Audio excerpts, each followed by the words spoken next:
Having fun in my animal-filled Zen garden, wondering why I was talked into this nightmare, and celebrating or wanting to respectfully throw my phone against the wall. This is FavorForGamer. Hello everybody, I hope you were all safe and well. I'm sure I'm not the only one that, for better or for worse, has been having a lot more gaming time on their hands.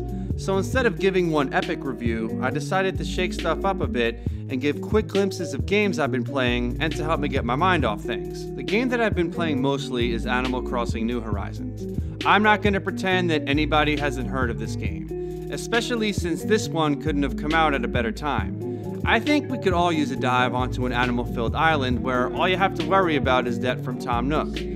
I know, no interest accruing, but it's still annoying. And besides trying to be a completionist, I really can't think of anything stressful in this game. I usually start my day by watering all of my disorganized flowers, which I'm working on, and I feel like my day's accomplished when I see hybrid flowers blooming, scoring one of the many Animal Crossing cool points outsiders just wouldn't understand. And after that, I'll poke boulders for goodies, holes behind me of course, do my villager rounds, then try my luck with flying to islands via Nook tickets. I really love terraforming and making my communities look cooler every day. This game gives you a lot of stuff to look forward to. It also helps me pretend that these villagers chose me over everybody else. But I cannot hold a candle to other players I visited, which is why I highly recommend joining an Animal Crossing group to get a huge assortment of creative ideas. I love my island Meshbrook, but I think showcasing the islands of my very nice group mates will be more worth your time. I was instantly humbled at these cool islands. Every detail was given TLC that must have required days upon days of determined grinding. I'd also be lying to you if they didn't make me feel a tad insecure. Also, these players were able to set a completely different aura for each room in their houses. I'm not even going to pretend I could reach this level of greatness anytime soon. But aside from decorating, these players had ideas that stretched my 20 years of gaming experience's imagination. And instead of giving play-by-plays with this one, I'll let the amazing decor do the talking.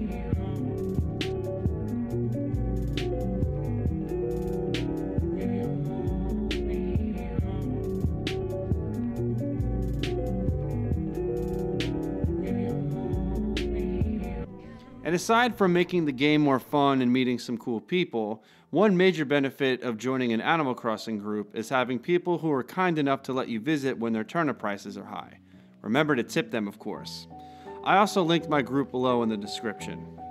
And the furthest place from Animal Crossing I could possibly go is the original Dead Space.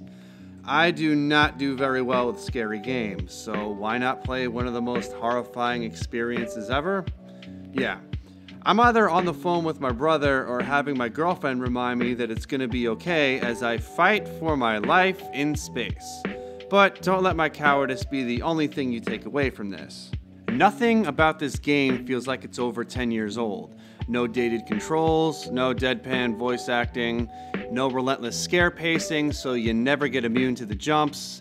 Yes, I am complaining that it's too well done. Your health bar and menu are literally on your character named Isaac, which, for better or for worse, further immerses you into the isolating depravity of this taken over spaceship.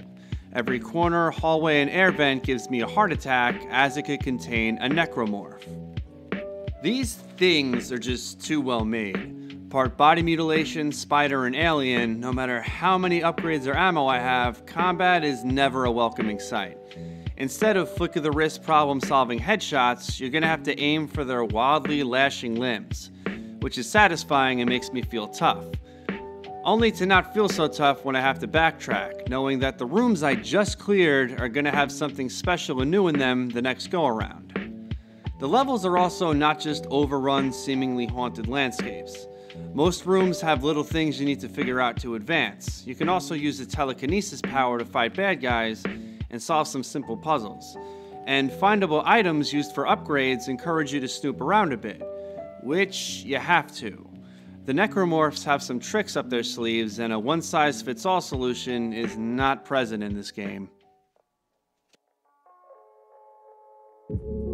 No mobile game has sucked me in as much as Clash Royale has. I've been playing and reluctantly paying into it since 2016. It's a game that combines cards, placement, and prediction. The objective is to destroy or deal more damage to your opponent's base, which consists of a king's tower guarded by 2 lesser towers.